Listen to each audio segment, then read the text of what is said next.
ജീവിതത്തിൽ അതിവൈകാരികമായ നിമിഷങ്ങളാണ്.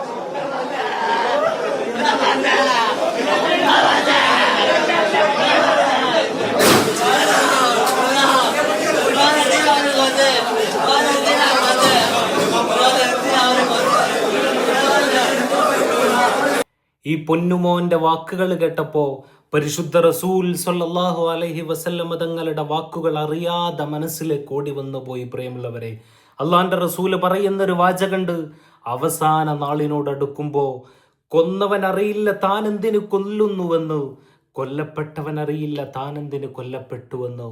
വർത്തമാന കാലഘട്ടത്തിൽ മനുഷ്യന്റെ ജീവന് വിലയില്ലാത്തൊരു കാലഘട്ടത്തിലാണ് നമ്മൾ സഞ്ചരിച്ചു കൊണ്ടിരിക്കുന്നത്.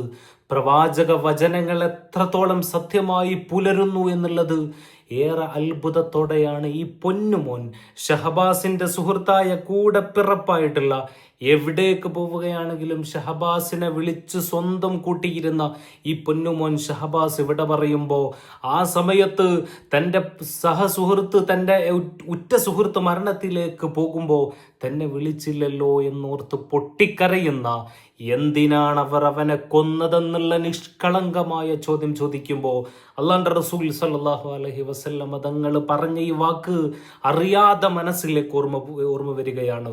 വെഞ്ഞാറമൂടിൽ നടന്ന കൊലപാതകങ്ങളൊക്കെ നിങ്ങൾക്കറിയാമല്ലോ. പൊന്നുമോനാണ്, അതുവരെ ക്രിമിനൽ പശ്ചാത്തലമില്ലാത്ത ഒരു പൊന്നുമോനാണ്. അഫാൻ എന്ന് പറയുന്ന ക്രൂരനായ ചെകുത്താനാണ് തൻ്റെ ഉമ്മയടക്കം വധിക്കാൻ വേണ്ടി പദ്ധതിയിട്ടത്.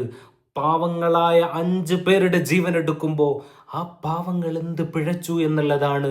ഒരു മുത്തശ്ശിയെപ്പോലും മരണത്തിലേക്ക് അടുക്കാനായ, ഈ ലോകത്ത് ജീവിച്ച് സമാധാനത്തോടുകൂടി സന്തോഷത്തോടുകൂടി മണ്ണടിയേണ്ടിയിരുന്ന ഒരു ഉമ്മുമ്മയാണ് ആ പാവപ്പെട്ട ഉമ്മയാണ് ക്രൂരനായ ശൈത്താനേക്കാൾ ചെന്നായേക്കാൾ ക്രൂര മനസ്സുള്ള അഫാൻ എന്ന് പറയുന്ന കൊലയാളി അവരുടെയൊക്കെ ജീവനെടുക്കുമ്പോൾ അവരൊക്കെ എന്ത് പിഴച്ചു?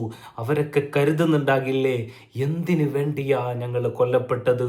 അഫാന് പോലും ഇന്ന് കരുതുന്നുണ്ടാകും, ഞാൻ എന്തിനാ അവരെയൊക്കെ കൊന്നത് എന്നുള്ളത്. കാരണം മനുഷ്യ ജീവൻ അത്രയ്ക്കും വിലയില്ലാത്തൊരു കാലഘട്ടത്തിലൂടെയാണ് നമ്മൾ സഞ്ചരിച്ചു കൊണ്ടിരിക്കുന്നത്.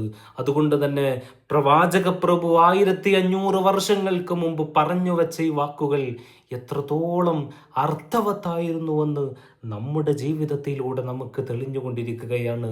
അള്ളാഹു നമ്മുടെ മക്കളെയും നമ്മുടെ കുടുംബത്തെയും നമ്മുടെ നാട്ടുകാരെയും കൊലപാതകമെന്ന് പറയുന്ന മഹാകുറ്റത്തിൽ നിന്ന് അള്ളാഹു നമ്മയൊക്കെ രക്ഷപ്പെടുത്തുമാറാകട്ടെ. പ്രിയമുള്ളവരെ, പരിശുദ്ധ ഇസ്ലാം 7 വൻകുറ്റങ്ങളിൽ ഒരു വൻ കുറ്റമായിട്ടാണ് കൊലപാതകത്തെ പോലും എണ്ണിയിട്ടുള്ളത്. ഒരു നിരപരാധിയായ ആളെ കൊല്ലുന്നത് ലോകം മുഴുവൻ കൊന്നൊടുക്കുന്നത് പോലെ എന്ന് പഠിപ്പിച്ച, കൊലക്ക് പകരം കൊലയാണ് അതിനുള്ള പരിഹാരമെന്ന്, അതിനുള്ള ശിക്ഷയെന്ന് പഠിപ്പിച്ച് അത് ഇന്നും നടപ്പിലാക്കിക്കൊണ്ടിരിക്കുന്ന രാഷ്ട്രങ്ങളുണ്ട്. സൗദി അറേബ്യ പോലെ ഗൾഫ് രാഷ്ട്രങ്ങളിൽ ഒരുത്തനെ കൊന്നാൽ തിരിച്ചു കൊല്ലലാണ് അവിടെയുള്ള നിയമ സംവിധാനം എന്ന് പറയുന്നത്. അതുകൊണ്ട് തന്നെ അവിടെയുള്ള കൊലപാതകങ്ങളും അക്രമങ്ങളും മയക്കുമരുന്നുകളും ലഹരി പദാർത്ഥങ്ങളുടെ ഉപയോഗവും വളരെ കുറവെന്ന് തന്നെ നമുക്ക് പറയാം. കട്ടവന്റെ കൈവെട്ടുന്ന, കാല് വെട്ടുന്ന അവൻക്ക് കൃത്യമായ ശിക്ഷ നൽകുമ്പോൾ ഇത് കാണുന്ന പൊതുജനം ഒരുത്തനെ അനാവശ്യമായി ഒരു കാരണവുമില്ലാതെ കൊന്നാൽ അവനെ പൊതുസമൂഹത്തിന്റെ മധ്യത്തിലിട്ട് തിരിച്ചു കൊല്ലുമ്പോൾ ജനങ്ങൾ മനസ്സിലാക്കുകയാണ് ഇവിടെ നിയമം സ്ട്രോങ് ആണ്. ഒരുപക്ഷെ നമുക്ക് ഒരാളെ കൊല്ലാൻ തോന്നുമ്പോൾ ഞാൻ ഇവനെങ്ങാനും കൊന്നാൽ നാളെ പൊതുസമൂഹത്തിന്റെ മധ്യത്തിൽ വെച്ച് എന്നെയും മൂർച്ചയുള്ള വാളിന് ഇരയാക്കപ്പെട്ടുകൊണ്ട് എൻ്റെ തലയും ഈ ഗവൺമെന്റ് എടുക്കുമെന്നുള്ള പേടി അവിടെയുള്ള ജനങ്ങൾക്കുണ്ടാകുമ്പോൾ അവിടെ വധശിക്ഷകൾ, അവിടെ കൊലപാതകങ്ങൾ, അക്രമങ്ങൾ, ലഹരി പദാർത്ഥം മൂലയുള്ള കൊലപാതകങ്ങളും അത് കൈവശം വെക്കലൊക്കെ വളരെ കുറവ് വരികയാണ്. മാറേണ്ടത് നമ്മുടെ നിയമങ്ങളാണ്. ഇനിയും നിയമങ്ങൾ മാറിയിട്ടില്ല എങ്കിൽ ഇതുപോലെയുള്ള കൊലപാതകങ്ങൾ ഒരുപാട് നമ്മൾ കാണേണ്ടി വരും. Thanks for watching.